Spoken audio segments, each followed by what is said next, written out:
l'heure de votre journal. Madame, monsieur, bonjour. Très heureuse de vous retrouver pour votre 12 heures bilingue. L'actualité en langue anglaise, c'est avec vous. Et c'est Lucie Liengou. Good day.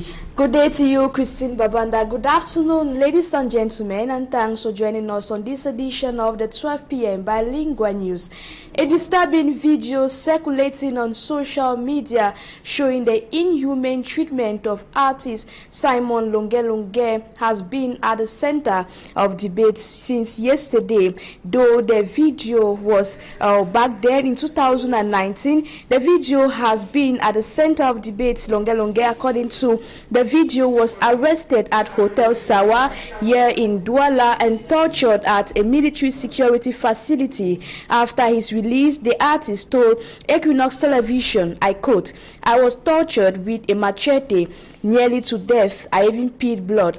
End of quote. Though the official reasons of his arrest are still unclear, however, it is important to note that Lelong was a strong critic of alleged electoral fraud during the 2018 presidential election, which was won by the head of state over Professor Maurice Kamto. Many suggest that his political stance may have resulted to his arrest back then. 5 years later, the video of Lelong's brutal torture is leaked on social media, leading to widespread outrage. Several artists, including Lady Pons, Kares Fosso, on their social media handles have strongly condemned what they term as barbaric act.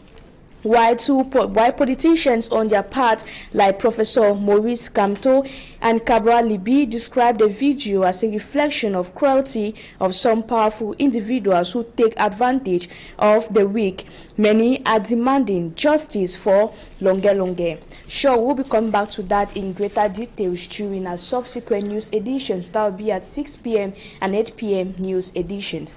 Away from that, we now take you to the southwest region of the country. The dilapidated state of the roads linking Mile 17, Mile 18, and Munya, chief town of the southwest region, that's Biya, is a nightmare for road users. Transporters lament the fact that they have been abandoned or neglected by the government. School children equally face difficulties going to school early. Smart Jikan Gabriel takes us to Biya in the following report. Vehicles queue up waiting for their turn to move. Students are stranded without vehicles to pick them up to school. And some inhabitants move on foot to get taxi elsewhere. I'm trekking from Munya now to my 17, then I can get a taxi to where I'm going to. It's not a big. It is the suffering that inhabitants of Mile 18 and Munya go through on a daily basis as the stretch of roads linking Mile 17, Mile 18 to Munya gets worse each passing day as a result of the deplorable state of the road. One scarcely sees a cab when at Munya. The transporters, they don't want to come to Munya. They are afraid their cars will be destroyed because they complain mostly that when they come to Munya, their cars, they will take their cars to the mechanic. The cab drivers gives reasons. First of all, look at how the car is dirty. First of all, if you look at most of the parts, they are falling down. Our vehicles are always dirty here. The roads are not good. As a result of the poor state of the road at Mile 18, taxi fares have also been increased. It's not be easy. The transport fare has changed dramatically. That's even if you are to pay from Mile 17 to Munya 300 francs, now it's 500 francs. The drivers call on the government to take up their duty. They should tar this place. Then too, we should prevent the large vehicles that are passing here. It's really causing a problem. That's a challenge. The hope of everyone passing on this stretch of road from Mile 17 through Mile 18 to Munya is for it to be cut in the nearest future. After his prolonged stay abroad, the head of state is in the country, but the question many people are asking is what's next. They highlight the challenges faced by many Cameroonians which remain unanswered. A reporter for Me Amshon Sanda compiled the thoughts of a politician in the following report. Switzerland, where President Paul Biya spent part of his 49 days out of Cameroon, is ranked 4th most peaceful country in Europe and 6th most peaceful in the world for 2024 according to Global Finance magazine. Cameroon, by same ranking, occupies post number 137 in the world. President Paul Biya is then back to his Cameroon, where hot fires and burning issues await him.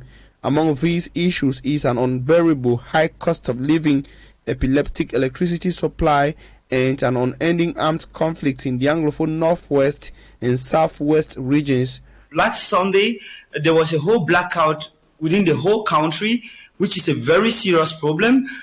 We have very poor roads and bad road networks in Cameroon, not only the Douala-Yaoundé road, but equally Tiko, Douala, not going to Northwest, and so many. Even within the towns, we have very poor road network. It doesn't just end at that level. We equally still have the Anglophone problems very persistent in Cameroon. We have the floodings in the northern part of Cameroon, which is still a very big problem. Amid the package of problems, President Paul Biya chose to resume work with a shake-up of the army, considered by some Cameroonians as a misplaced priority. Unfortunately, we see that the president immediately coming back, he is more interested in reshuffling military officials, which will send a very big wave and signal in the sense that he does not actually care about Cameroonians, but he cares about upholding to power, because looking at the military is about remaining in power. So we think that is misplaced priority. With the year almost dying out and presidential elections in Cameroon fast approaching, President Biya is reminded of the utmost necessity to provide solutions to the many problems facing the people who gave him the mandate. That of electricity, that of the poor road networks, the flood affecting the northern part of Cameroon, the Anglophone crisis which is still persisting. The country has a whole lot of problems more than cabinet reshufflement, and it needs to stand up better. The 5th Cameroon household survey by the National Institute of Statistics indicates that nearly 2 out of 5 Cameroonians live below the national poverty line, placed at 813 francs CFA per day per person. The World Bank projects that if current trends continue, the extreme poverty rate in Cameroon could reach 25.0% by 2026, affecting approximately 8 million people. And now in other news, following complaints from lawyers in the urgent need to revise the OHADA law, a comprehensive capacity building seminar was held here in the city of Douala. The event aims at providing the legal professionals with in-depth insight to the recent amendments of the law. Immaculate Fogwe has the details. The judicial and legal system governing the Organization for the Harmonization of Business Law in Africa was created within the context of acute economic crisis and drastic fall of investment level in Africa. Disparity and inaccessibility of rules governing economic operations led to legal insecurity, making it difficult to determine the applicable rule in a given operation, reason why the revision of certain OHADA Uniform Acts is still preoccupying legal practitioners. And we are actually here to identify the spheres of amendments to harmonize the practice in the different jurisdictions aimed at attaining the objective of the legislators of this Uniform Act, which is to bring about some changes in line with modern amendments. Failure to master these texts is not without consequences, since it impacts the business environment at all levels. Yes, in the sense that it is quite a challenge for most magistrates and actors of the judiciary. Honestly, we have so many problems, and such a seminar is very, very welcome, because it is going to help to enlighten a lot of people and bring in our own suggestions about the difficulties faced in the field. In order to help these legal minds stay abreast with the new amendments, a capacity-building seminar was organized by the Minister of Justice and Keeper of the Seals. Essential changes have been the introduction of electronic services and notifications. Further changes or amendments have been aimed at complying with parallel community law. One of the landslide amendments is drawing the dichotomy between absolute and relative nullities, which served to slow the process. The seminar equipped participants with a new Uniform Act that will enable them lay down simplified recovery procedures and enforcement measures. Now in news out of the country, at least 11 bodies have been recovered from following an explosion involving a tanker truck 25 kilometers north of Kampala. Local authorities report that the victims were trying to collect petrol leaking from the overturned vehicle after the accident. Details of this story and more with our reporter Cedric Chakutio. Late Tuesday, the bodies of victims of a fuel trunk explosion near Uganda's capital Kampala were retrieved as investigators collected evidence at the scene in Kugowa town. The truck overturned after an accident and later exploded, killing at least 11, including 2 mirrors. The district police commander at Kampala Metropolitan North provided more details. A single accident involving a fuel tanker which was moving on this Bombo Road. We have not yet ascertained whether the problem was with the vehicle or the driver. It got an accident in this spot, and the fuel started oozing out from the tanker. It was unfortunate that our people went to start fetching the fuel. So, and fuel being flammable, highly flammable, it caught fire. Because there was one lady who was roasting her maize there. Then there are homesteads, like you see, shops. So with the amount of fuel which was flowing, we cannot at this time know exactly the source of the fire. 4 buildings and 9 shops were destroyed in the blaze, the police added. The fuel tanker was traveling from Kampala to the northern city of Gulu, about 400 kilometers away when the accident occurred. The injured were rushed to nearby health facilities of treatment. The identities of those affected have not yet been established. A video shared online by an onlooker appeared to also show people scooping up fuel from the truck before the blast. The Uganda police force stressed the importance of exercising caution when dealing with hazardous material. Elsewhere, President Vladimir Putin held bilateral talks with his South African counterpart Cyril Ramaphosa on Tuesday on the sidelines of the BRICS Summit of Emerging Economies. Putin hailed trade and economic relations between the two nations, adding that they can collaborate in areas including energy, agriculture, industry, and science. The BRICS Summit will last until October 24th. It is from news out of the country that will put an end to the first part of the news. Ladies and gentlemen, stay tuned. Christine Babanda, that is deuxième partie, c'est avec vous en langue française. Exactly, et c'est Lucie Liengou. Dans l'actualité nationale de ce jeudi 24 octobre, c'est l'actualité qui défraie la chronique depuis hier au Cameroun. Une vidéo largement relayée sur les réseaux sociaux sur laquelle on voit l'artiste musicien Longa Longa maintenu captif par une chaise, roué de coups et appelant ses détracteurs à le lâcher car souffrant de douleur, une scène de torture sans précédent qui remet sur la sellette le problème des traitements inhumains au Cameroun, alors que la classe politique, la société civile et la diaspora dénoncent cet acte odieux. Guy Zogo décrypte pour nous ce fait. Plusieurs années après avoir été torturé, la vidéo de cet acte ignoble ayant pour victime l'artiste Longa Longa vient de faire surface.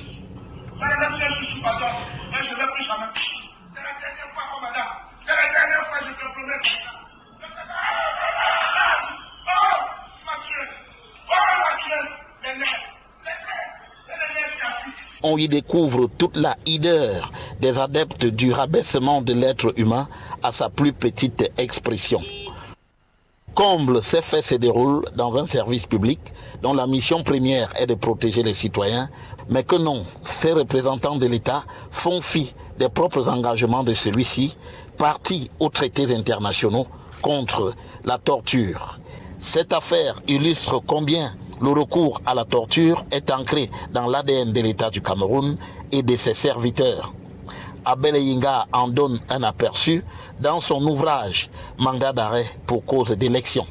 Mais rien n'y a fait, la récidive est arrivée avec les militants du MRC, pour certains emprisonnés jusqu'ici. Et plus grave, l'affaire Martinez-Zogo en a rajouté une couche à cette horreur permanente. Il va sans dire que les auteurs de ces actes indicibles qui risquent des peines de prison à vie ou à mort, selon notre code pénal, doivent être non seulement traduits en justice, mais aussi démis de leurs fonctions. Ainsi, l'honneur de l'artiste Longuet sera rétabli et l'on montrera que le Cameroun prend la direction pour se hisser au rang d'un État civilisé. Juste pour ma liberté de penser. D'une actualité à une autre, partons maintenant dans la ville de Biya, plus précisément à Moya Mile 17, où la dégradation exponentielle de la nationale numéro 8 fait voir de toutes les couleurs aux automobilistes et usagers de cette partie du sud-ouest du pays. Partons directement revivre leur calvaire avec Rexaphone, Pamela Fomen et Mathilda Kemazo Somba. Les habitants de Moya Mile 17 rencontrent d'importantes difficultés de mobilité à raison de l'état dégradé de la route nationale numéro 8. Ce qui était initialement quelques nids de poules s'est transformé en un lac d'eau, rendant l'accès à l'école très difficile pour les élèves qui doivent marcher longtemps pour trouver un taxi. Il n'est pas facile de faire face à la situation difficile causée par le mauvais état de cette route qui est à l'origine des embouteillages. Très tôt le matin, il est compliqué pour les enfants de se rendre à l'école. Dès les premières heures de la journée, on observe déjà des embouteillages et chacun est pressé de vaquer à ses occupations. Le commerce local est également affecté. Les chauffeurs de taxi augmentant leurs tarifs pour compenser les fréquentes réparations dues aux avaries de leurs véhicules. Le coût du transport à Maï 18 vers Moya, qui était de 300 francs, s'élève désormais à 500 francs. Il est impératif que le gouvernement intervienne car cette situation devient intenable. Les chauffeurs de taxi refusent de se rendre à Moya en raison du mauvais état de la route qui endommage leurs véhicules. Il est donc urgent que les autorités interviennent pour améliorer la situation qui paralyse la vie quotidienne des habitants. Place à présent au développement des petites et moyennes entreprises dans la ville de Kribi, région du Sud, plombée par le coût exorbitant des procédures fiscales, entre autres. Comment sortir de ce goulot d'étranglement? Élément de réponse rassemblé pour nous dans cette correspondance de Joseph Abena-Bena. Les petites entreprises, malgré les efforts de leurs promoteurs, peinent à joindre les deux bouts face aux procédures fiscales. Très difficile de savoir comment s'y prendre avec les impôts. Vous ne savez pas sur quelle base on vous met à la patente, vous ne savez pas sur quelle base on fait que les gens soient à l'impôt libératoire, de telle façon que vous, au moment de paiement, parfois même, lorsque vous n'avez pas d'expérience, vous pouvez mettre toutes vos économies dans les impôts et fermer une porte. Ce ne sont pourtant pas les productions qui font défaut. Au-delà de la fiscalité, les petites entreprises font face à d'autres difficultés. Nous avons des problèmes avec la Nord. Fabriquer ces produits, ce n'est pas le problème. Le problème, c'est la Nord. C'est l'analyse des produits que nous fabriquons et le passage de la Nord pour avoir le certificat de conformité. Vous voyez, tous ces produits ne peuvent pas entrer dans les supermarchés, mais pourtant le packaging est là, le code barre est là. Il faut avoir un certificat de conformité et le certificat de conformité coûte extrêmement cher. Le ministre des petites et moyennes entreprises se trouve justement ici à Kribi pour proposer des solutions à ces difficultés. De Donc, à l'endroit des centres de gestion agréés, je voudrais vous engager à continuer un meilleur suivi des membres, de vos adhérents. Je pense également à la question relative à la promotion des normes et des qualités aux entreprises. Les centres de gestion agréés ont principalement un rôle d'interface. Que les centres de gestion agréés sont les structures d'accompagnement, d'encadrement des petites entreprises. Aujourd'hui à Kribi, nous avons réitéré auprès de son excellent monsieur le ministre des Petites et Moyennes Entreprises des mesures incitatives à plus d'adhésion au centre de gestion agréé. Entre autres résolutions, les petites et moyennes entreprises feront désormais partie des centres de gestion agréés, capitaliser toutes les opportunités liées à la dématérialisation des procédures de déclaration fiscale et développer un système de réseautage pour le financement des activités entrepreneuriales. Et dans un tout autre registre, la question de la durabilité environnementale est en débat dans la ville de Yaoundé. Une rencontre qui réunit des jeunes, des parlementaires et autres acteurs de la société civile. Réflexion sur la gouvernance verte. C'est un reportage d'Emmanuel Diop et Marcelin Gansop.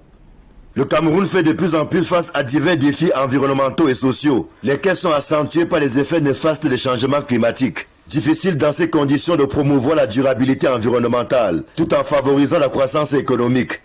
C'est une question cruciale, que nous le voulions ou pas, que nous continuions à faire l'autruche ou pas, c'est des questions qui vont nous tenir en tenaille. On a vu tout ce qui s'est passé récemment dans le maillot d'Anaï. À cause de mauvaises habitudes des humains, notre cadre de vie global est en plein dépérissement.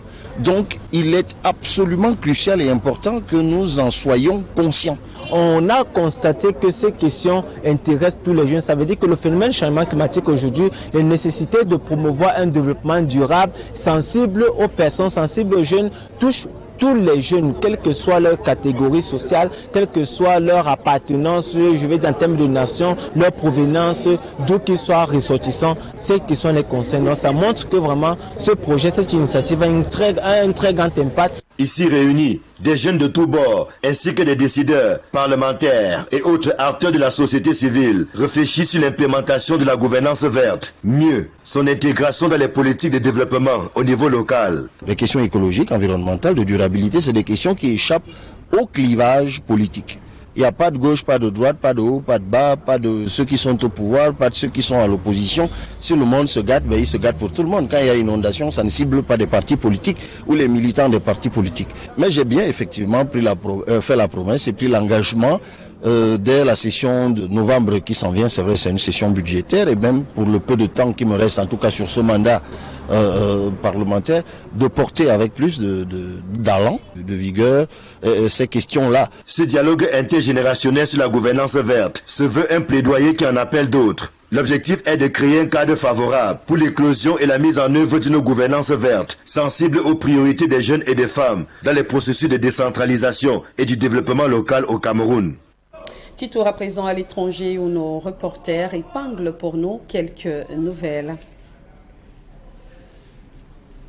Explosion d'un camion-citerne après une perte de contrôle sur une voie rapide près de Kampala en Ouganda fait 11 morts. Selon la police ougandaise, le camion-citerne était parti de Kampala pour Goulou, dans le nord du pays. Malheureusement, les personnes qui se sont précipitées pour siphonner le carburant ont été les plus touchées. 4 bâtiments abritant 9 magasins ont également été réduits en cendres dans l'incendie. Au Mali, des frappes de drones attribuées à l'armée malienne ont tué 5 civils, dont 4 enfants à Inadjatafan, dans le cercle de Gourmara-Rousse, région de Tombouctou. Un bébé ensanglanté, un enfant allongé en train d'être soigné. Les images des victimes sont particulièrement difficiles à soutenir. Aucune précision de la part de l'état-major malien, mais de nombreuses sources locales dénoncent cette nouvelle bavure. Pendant ce temps, le sommet des BRICS a levé ses rideaux mardi 22 octobre à Kazan en Russie. En attendant près d'une vingtaine de dirigeants étrangers, Le président russe Vladimir Poutine poursuit son marathon diplomatique aujourd'hui, mercredi 23 octobre. Avec ce sommet des BRICS, le dirigeant russe entend faire la démonstration de l'échec de la politique occidentale de sanctions économiques et d'isolement diplomatique visant son pays depuis l'assaut des troupes russes en Ukraine. Lors de sa prise de parole en ouverture de cette rencontre, Vladimir Poutine a assuré que la formation d'un monde multipolaire était en cours. Alors que plus de 42 000 personnes ont été tuées à Gaza depuis un an, l'État hébreu intensifie ses bombardements sur le territoire depuis le 6 octobre. En plus d'une double offensive contre le nord, l'armée israélienne y impose un siège militaire total. Aucune aide humanitaire n'y est entrée depuis le début du mois. Et cela pour empêcher le Hamas d'en prendre le contrôle. Mais ce sont les civils qui en paient le prix. Madame, Monsieur, c'est la fin de votre journal. À toutes et à tous, merci de l'avoir suivi. Merci également à toute l'équipe technique pour la réalisation de ces tranches d'information. Portez-vous comme un charme et restez en compagnie de nos programmes les meilleurs.